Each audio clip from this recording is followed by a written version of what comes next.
Yo les gens, c'est The Golem et aujourd'hui on se retrouve pour une nouvelle vidéo dans laquelle je vais vous montrer un projet que j'ai réalisé qui va me permettre de m'aider contre des intrusions possibles d'amis sur mon PC.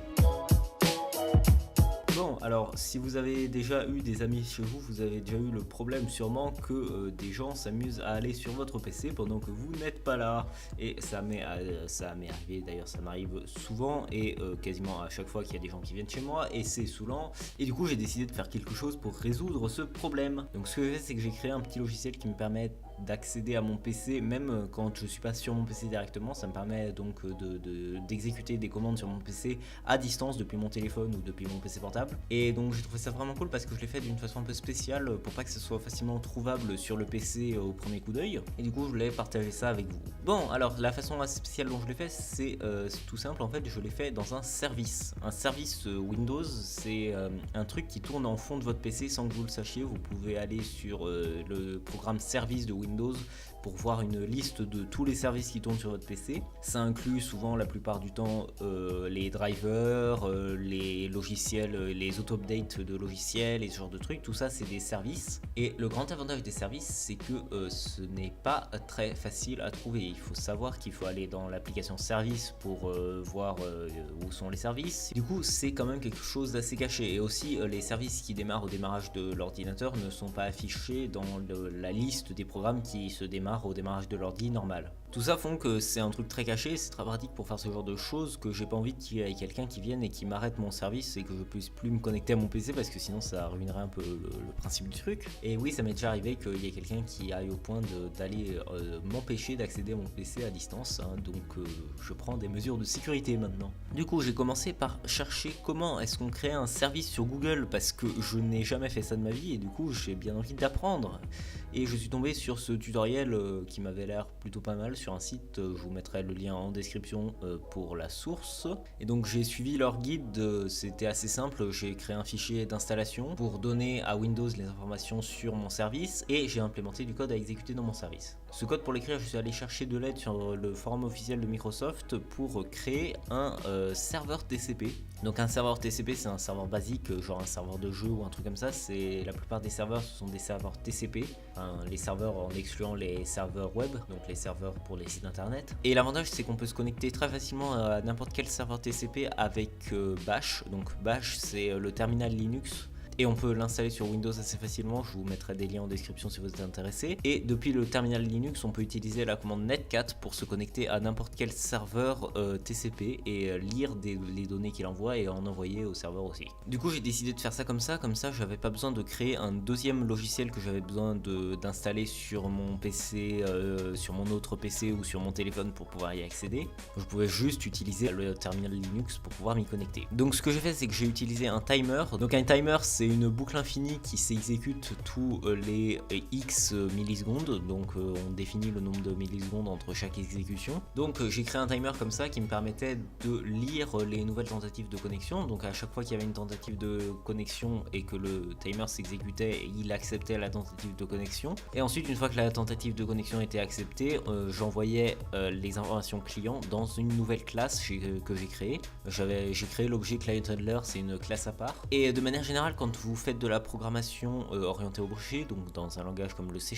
c'est très recommandé d'utiliser plusieurs classes pour chaque chose. Donc là, par exemple, le client handler, c'est un objet, du coup je le crée dans une classe séparée parce que c'est un objet séparé. Et comme ça, l'avantage, c'est que je peux créer un nouveau client handler à chaque fois qu'un client se connecte. Ce que je fais aussi, c'est que je mets ce client handler dans un nouveau thread, c'est-à-dire que comme ça, ce client handler s'exécute en parallèle du code du timer. Et l'avantage, c'est que ça permet à un autre client de se connecter, même s'il y en a déjà un de connecté. Pourquoi je fais ça? C'est très simple, c'est parce que des fois, au cas où il y a un bug dans mon code, si le code se met à tourner dans une boucle infinie et qu'il n'y a plus rien pour le stopper, comme ça j'ai pas besoin de redémarrer le service entier vu que c'est sur un autre thread, je peux juste me reconnecter avec un autre terminal et continuer à utiliser le service. Du coup, une fois dans cette classe client handler, j'ai commencé par faire un petit test, c'est-à-dire un petit truc qui envoyait un message et puis qui demandait à l'utilisateur d'envoyer du texte. Et puis ensuite, une fois que le texte était reçu, qui renvoyait le texte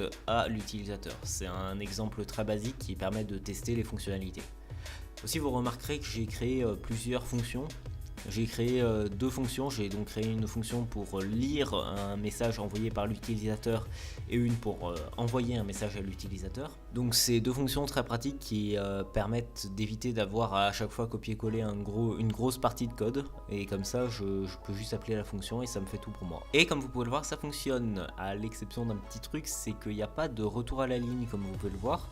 Et ça c'est très simple, c'est parce que je n'ai pas mis de retour à la ligne. Et du coup, pour le faire plus simple, ce que j'ai fait, c'est que j'ai copié-collé ma fonction pour envoyer un message, et j'ai rajouté un retour à la ligne à la fin, et j'ai renommé la fonction en autre chose. Comme ça me faisait deux fonctions pour envoyer un message, un avec un retour à la ligne et un sans. Comme ça me permettait de choisir ce que je voulais faire au moment d'envoyer le message. Et du coup, une fois que j'avais ça, j'ai commencé à coder les différentes commandes que je pourrais exécuter depuis le serveur, parce que là actuellement en fait je reçois directement l'entrée des utilisateurs et je n'ai pas de code derrière qui fait quoi que ce soit avec les entrées utilisateurs. Donc pour ça, j'ai créé une nouvelle fonction qui permet de gérer les commandes envoyées par l'utilisateur, et j'ai utilisé un switch pour définir toutes les nouvelles fonctions. Donc un switch, c'est quoi? C'est une condition avec plusieurs valeurs possibles, c'est à dire qu'on va donner dans le switch par exemple une variable, comme par exemple ici l'entrée utilisateur, et ensuite on va définir des cases, donc des valeurs pour cette variable, par exemple la case help.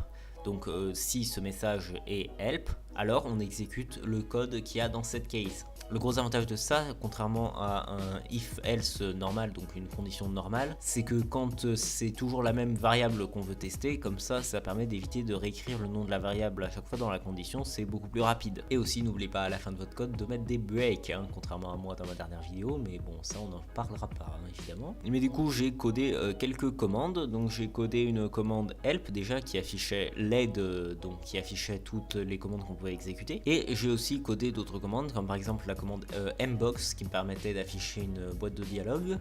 J'ai aussi codé la commande lproc qui permet de lister les processus qui sont en train d'être exécutés sur l'ordinateur, donc tous les programmes ouverts. J'ai aussi codé rproc pour lancer un programme, mrproc qui permet de lancer plusieurs programmes d'un coup, et j'ai aussi rajouté un truc shell qui permet de lancer un invite de commande sur l'ordinateur et de recevoir toutes les informations de l'invite de commande. Donc j'ai commencé à coder ça et je me suis vite arrêté sur la boîte de dialogue parce que c'est super compliqué de faire une boîte de dialogue depuis un service, parce que c'est pas fait pour ça normalement un service. Du coup j'ai un peu abandonné l'idée, j'y reviendrai sûrement plus tard, mais du coup en attendant, ce que j'ai fait, c'est que j'ai fait la plupart des autres commandes. Et du coup j'ai fait la commande lproc qui permet de lister les processus en train de fonctionner. J'ai aussi rajouté une commande kproc qui permet de kill un process, donc de fermer un logiciel. Et donc j'ai codé tout ça, et donc après j'ai testé qu'est-ce que ça donnait. Et ça a marché plutôt pas mal, c'est-à-dire que le lproc affichait bien toute la liste des process et le kproc fermait bien un process. Par contre le rproc n'a pas l'air de fonctionner. Mais bon, c'est pas si grave parce que le but de cette vidéo c'est pas de coder le plus de fonctionnalités possible là-dedans, c'est d'avoir un truc qui fonctionne, et là ça fonctionne, donc c'est bon. Et donc pour finir, ce que j'ai fait, c'est que j'ai rajouté un système d'authentification, c'est-à-dire que en gros quand on se connecte, il faut rentrer une clé. Au lieu d'utiliser un mot de passe qui pourrait être soit brute force, soit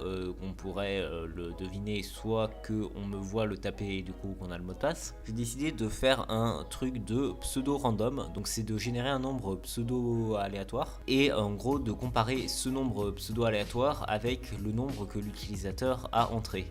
Et si c'est le même nombre, ça veut dire qu'on a utilisé le même algorithme pour générer le nombre pseudo-aléatoire, et donc que c'est le bon utilisateur étant donné qu'il a entré le bon truc d'authentification. Et donc j'ai pris le jour, le mois, l'année, le nombre d'heures et le nombre de minutes.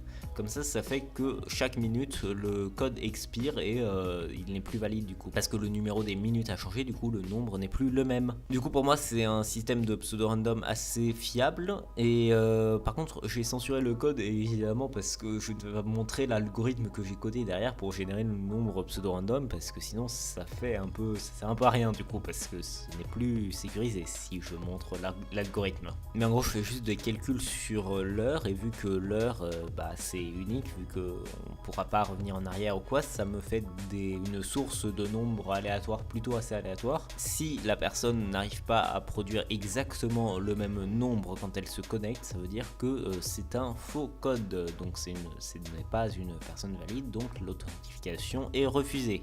Du coup, j'espère que vous appréciez cette vidéo. Je ferai peut-être un tutoriel sur comment faire un service Windows pour débutants. Ça peut être cool, je pense.